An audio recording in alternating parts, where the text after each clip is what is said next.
Ignatius Press and the Augustine Institute present the Formed Book Club. Catholic book lovers unpacking good books, chapter by chapter. If you like us, please help us by subscribing and by reviewing us on Spotify, Apple Podcasts, or wherever you might listen. And don't forget to sign up for weekly updates and study questions at formedbookclub.ignatius.com. Welcome to the Formed Book Club. We begin our discussion of the Drama of Atheist Humanism by Father Henri de Lubac, S.J. And we're going to a new plan. We're going to alternate between us or among us of who kind of leads the discussion. So Joseph's going to lead it, but of course, I always going to intervene and interject and interrupt. Just to say a couple of things about, because he was my mentor, and I knew him at Fourvière, which is a Jesuit theologate, it was, near Lyon in France. And, you know, the date of this book is 1943 that this book is written. It actually came about as some separate articles he wrote, but he's writing this during World War II in France under an occupation. And I know from people who were there that he was actually chased out by the Gestapo because he was part of the resistance. So here's this man, you know, who's writing this phenomenal book about totalitarianism while he is actually actively, not just a scholar, he's actually resisting this totalitarian takeover and being pursued by the enemy. All yours, Joseph. Well, thank you. I do sort of feel it, the last being first, because I know that obviously Father knows much more about philosophy than I do, which is a bit of a backhanded compliment because I don't know much about philosophy. And I know that Vivian has engaged with this book. I had not engaged with this book at all until I picked it up for this book club discussion. So the first thing I want to say is how grateful I am that we've decided to read this, because it's a wonderful book. So I'm just going to give a few comments with the understanding that Vivian and Father can interrupt anytime they like. But we'll try not to go on for too long, so in terms of monologue, so we can get to a general discussion about the chapter. Let me ask you this, Joseph. Let me ask you this. Yeah. So as someone this is not your field, although literature is, and we get that associate. I mean, how difficult did you find this? How engaging did you find this? I mean, was it nourishing reading, or were you kind of struggling all the time? I don't think any book which is purely a non-fictional book of philosophy is ever going to be what you would call easy reading, but I wasn't struggling with it. He writes well, and he writes accessibly, and, you know, I've dabbled with philosophy, you have to have some sort of understanding of philosophy to be able to write about literature intelligently. So, you know, I'm not a tabula rasa, but there's so much I didn't know about these philosophers. In the case of Feuerbach, I knew nothing about him at all except the name. So, you know, I really do feel that up to a point I am a tabula rasa, at least, you know, one with not much written on me that can be written over by Henri de Lubac here. And I'm learning so much.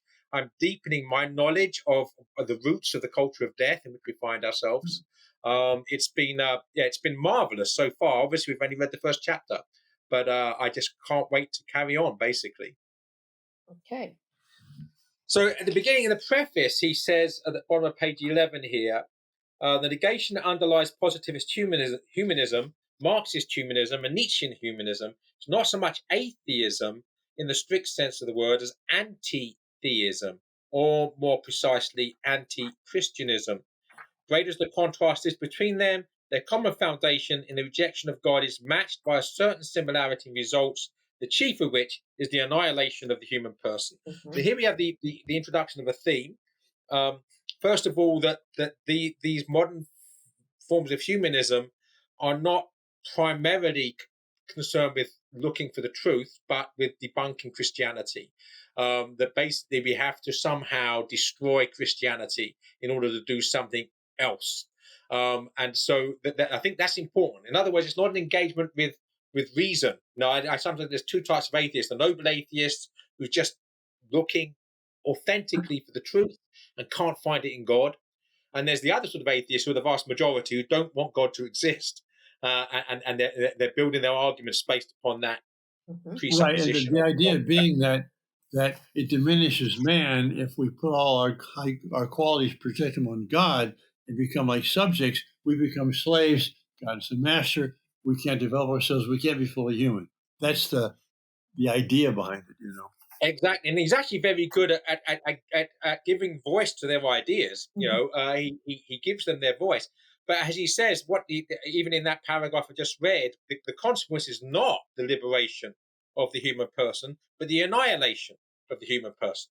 We actually get by trying to free ourselves, we actually become slaves. All right, let's move on. So Feuerbach and Nietzsche, and again, if I'm pronouncing the German wrong, someone can correct me. So on page 23, that new paragraph there, he talks about through the ages, that same God in whom man had learned to see the seal of his own greatness began to seem to him like an antagonist, the enemy of his dignity. Through what misunderstandings and distortions, what mutilations and infidelities, what blinding pride and impatience this came about would take too long to consider. And this reminded me, Father, you and I taught Chesterton Ave Maria earlier this year, and one of the texts we looked at was orthodoxy, and there's a whole chapter, I can't remember which the chapter is now, where he's basically talking about how Christianity is attacked in mutually contradictory ways. And it was the fact that Christianity is attacked in mutually contradictory ways which made him think, well, perhaps there's something to this, because the people that disagree with it are contradicting themselves. And that's what came to mind when I read that passage. And then at the bottom of page 424, it's not the intelligence alone that is involved. The problem posed is one of the human there's the human problem. So it's not a question of reason alone. It's a question of who we are, anthropology. Man is getting rid of God in order to regain possession of the human greatness. That, it seems to him, is being unwarrantably withheld by another. In God, he is overthrowing an obstacle in order to gain his freedom. That's basically what you said, Father. Let's the anti-theism of Proudhon there mentioned.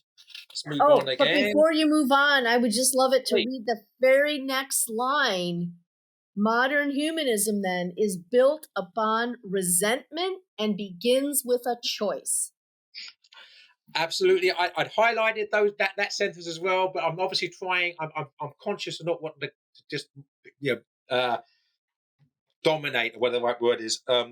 So yes, absolutely, and so what we find here that these ideas are not objective.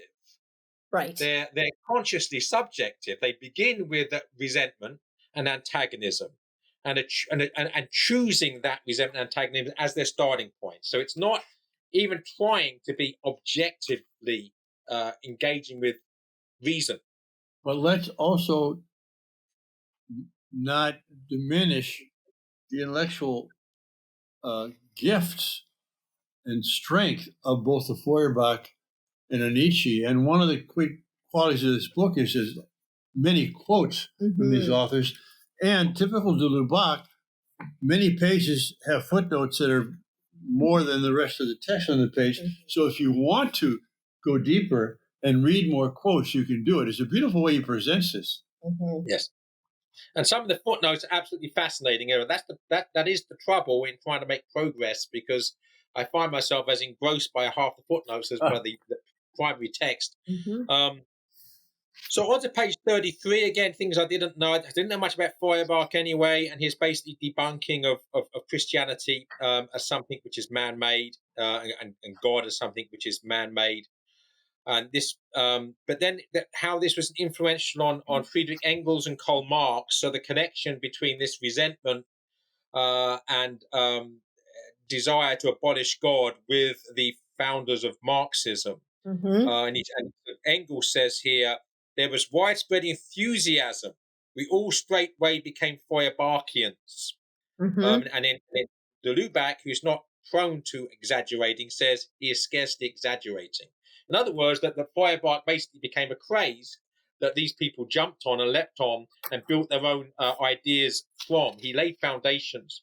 That's right. May I just read a line that supports what you just said? It's back on page 26 in the middle. The importance of Feuerbach is that he was the stepping stone between the great current of speculation known as German idealism and the great current of revolutionary thought and action, which were to be its principal, if not its most legitimate heir. I was so surprised to read this put so starkly, that the most legitimate heir of German idealism is Marxism. That had never sunk in to me the way it did right here. Anyway. Yeah, and it joins so many dots. That's the marvelous thing about this for me. My book Literary Converts it shows that I'm very fascinated by, intrigued by intellectual history. You know, how ideas mature and how different people energize other people with what they're doing. And so this is what I was trying to do in literature in the 20th century. What de Lubac's doing here is philosophy in the 19th century, and the connections, and it's astonishing. And on this point, you know, the technical name for Marxism is dialectical materialism.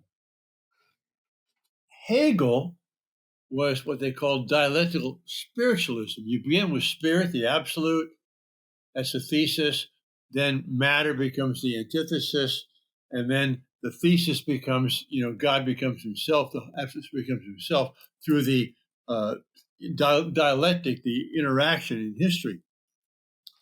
And Feuerbach said, and then Marx continued, well, that's a great theory, except there's no absolute, you know. The dialectic is all material. And so that's the link between Hegel's dialectical spirit and spiritualism that leads to Marx's dialectical materialism. It's all on a material level. Close parenthesis. No, very, very well explained on a simple level that even I can understand. So thank you. Page 34, he now brings the Russians in. Of course, this is very significant, bearing in mind that this will all come to bloody fruition in 1917 in Russia. And he talks about Bakunin here, who I think was technically an anarchist, but I could be wrong. But either way, he's a Marxist of sorts.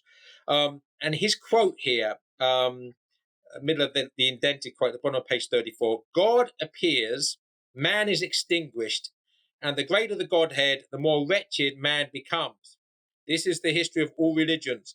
That is the effect of all divine inspiration and divine law-giving. In history, the name of God is the terrible club with which men of manifold inspiration, the great geniuses, have struck down the liberty, dignity, reason, and prosperity of men. So here you see, and it's actually quite well written, even in translation. It's good polemic. But you can see here the irony is when people have this radical hatred of religion, they are the ones who'll be wielding the terrible club and crush people's dignity, liberty, reason, and prosperity, right? There's a real irony here that you take God out and you actually become the demon that you say that God is. Yep. So other things, I did not know that George Eliot, so I'm obviously a literature person, translated Feuerbach's De Wesen des Christentums. I didn't know that either, and I circled that. But I think that going back to that German idealism was so influential in literary movements of this time. You know, even on this continent, we had who's the gal who wrote Little Women? Who is them Alcott? Yeah, Alcott. You know, and you see the influence of transcendentalism. You know, Emerson and these transcendentalists in America. And where are they getting all this stuff but from German romanticism and idealism? And yes, I was just stunned by this connection being made here with Eliot also. It just makes me kind of go back on my heels to think about some of the things I've read in these novels. And as much as I love these writers and I love their novels, anyway. Yeah, I mean, and the other thing's interesting here, though. I mean, immediately after that mention of George Eliot on page 35 is Nikolai Chernyshevsky, chief foreigner of Russian communism. The thing's very interesting here, is that if you were a Slavic nationalist, you could argue, and I think quite convincingly, that communism was Western imperialism. Right, because these are all ideas that come from Germany, mainly from Germany. Obviously, other Western countries contribute, but Karl Marx, it's nothing to do with Russian history or Russian culture. It's a Western import that Yes. pollutes and perverts Russian culture. Okay, what else I want to say? That again, another interesting connection here. I couldn't help noticing page 38 when Karl Marx extols Feuerbach as a second Luther in the history of human emancipation. The whole idea that atheists see Luther as someone who liberated humanity from the power of the church. Interesting insight, right? Yeah. And where are we here? Well, the famous quote on 39 from Marx at the very end there, that long extract, religion is the sigh of the creature overwhelmed by unhappiness, the soul of a world that has no heart, as it is the mind of an era that has no mind. It is the opium of the people. That's the famous expression there. Yeah, and I was pleased to, again, I'm learning so much. Obviously, I knew Marx's famous statement about religion has been the opium or the opiate of the people, but I'd never seen it in the context of the broader quote there, which is very useful. It puts it in context. And I think, though, we need to keep in mind that quote you read on page 23, where de Lubac is saying, you quoted it already, through what misunderstandings, distortions, mutilations, infidelities, blinding pride, and impatience this came about, meaning this seeing the church as the enemy of human freedom, this seeing the church as a tyrannical authority. And so now you've got Luther and the Protestant Reformation and Marx thinking himself as a kind of brother in arms of Luther. Well, we can't ever forget that there are plenty of bad actors giving these people plenty of reason to hate them, and not on a spiritual level, but on the human level of action, where so much man's inhumanity to man was, in fact, on display on the part of church authorities and civil authorities in bed with church authorities. And so what it's going to take to prove again that Christ is the one who sets you free, not your enemy, not your enemy. Yeah, I mean, you look at history. I've just written a book for Ignatius Press, obviously, on the history of Christendom. That most wickedness is actually secular wickedness. They might be doing it with the blessing of the church, but it's normally pure, old-fashioned pride and ambition, both within the church, but mostly without the church. Outside of the church. So the Franks become Christians, but still behave exactly the same barbaric way they did before they became Christians. So but again, they wielded the church to their ends. Is it fair to blame the church for basically secularism that may be wearing a cross? Well, unfortunately, the church, and I don't mean the church, I mean various churchmen allowing themselves to be used. Cardinal Richelieu is just one out of many examples of, he is a cardinal of the church, and he is working for the French crown, and he's perfectly willing to use Catholic Swedes to slaughter Austrian Catholics. I mean, Protestant Swedes to slaughter Austrian Catholics. Yeah. Okay, so that's just one small example of, I'm not trying to justify. It's also a sore thumb because it is an exception. In Richelieu, Cardinal Wolsey, these very, very worldly. I mean, there were periods, certainly there were corrupt popes. I don't know. I don't know you say that exceptions. I mean, how many bishops were there in 1535 that stayed with the church? One. Well, yeah. There were plenty of others that did it. There's a difference between active wickedness and cowardice. Yes, but I'm only saying that I'm not trying to justify Luther. I'm not trying to justify Marx. I'm only saying that unfortunately, there's plenty of fodder for the fire being handed It's over true. to our enemies by our own acting badly. And so I always say that the two enemies of the church are Caesar and Judas. So there's plenty of enemies within the church, and of course that Judas is more damaging because he's the one that creates scandal, right? Yeah, and I want to interject here, somewhat relevant. One of the things I like about de Lubac is he gives their due yes. to Feuerbach and Marx and these people. He quotes them. Yep. He doesn't quote them out of context. That's right. And he shows their genius and their greatness and their ability, so that it's not as if he's fighting a straw man here. In fact, what makes this exciting is you're saying, well, my gosh, what's he going to say? How's he going to respond to this, Because it's pretty powerful what they're saying. Mm-hmm. Absolutely, and he does give them their voice. He's a very fair interlocutor. Mm-hmm. Page 40, again, it's a very telling quote from Marx on page 40, about 10 lines down. The only point in which I do not agree with Feuerbach, Marx wrote to Ruger on March 13th, 1843, is that, to my mind, he attaches too much importance to nature and not enough to politics. Mm-hmm. Again, that's again another key motif here, I think, in this new humanism of the 19th century, is the subjugating of reason to power. Mm-hmm. Right? He doesn't want Feuerbach's talking too much about nature. He's talking rationally. We don't need all that reason. What we need is politics. What we need is power. We need power to put principles into practice. Mm-hmm. What else? Again, another interesting quote by Marx, page 41 here. The religion of the workers has no God, Marx wrote, halfway down the page, because it seeks to restore the divinity of man. Again, I just wish that you could get Marx in a room and ask him what he means by the divinity of man. Because if man's not made in God's image, what does he mean by man being divine? Because it seems to me at this point, this is an oxymoron. Well, except that's Feuerbach's point, is that all these attributes we give to God are really ours, mm-hmm. and we misattributed them, and we should take them back. So we humanize the word divine and make it human. Exactly. Mm-hmm. Yeah. All right. Where are we?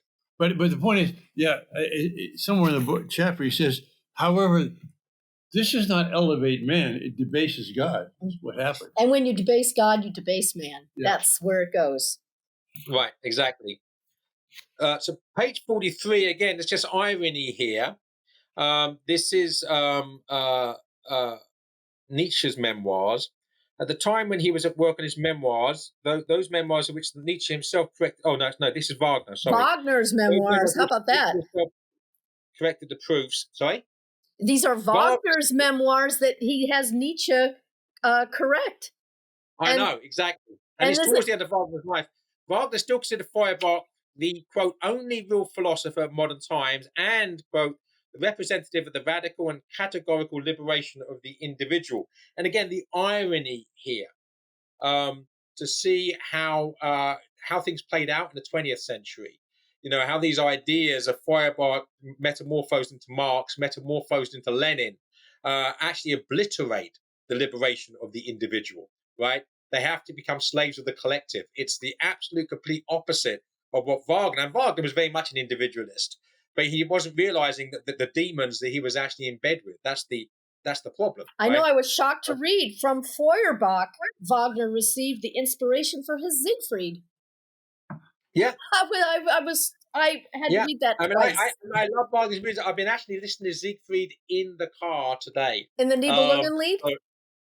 I can't be part of it, but a friend of mine in England, he recorded for me an entire performance of the Ring Cycle from about the early 1950s.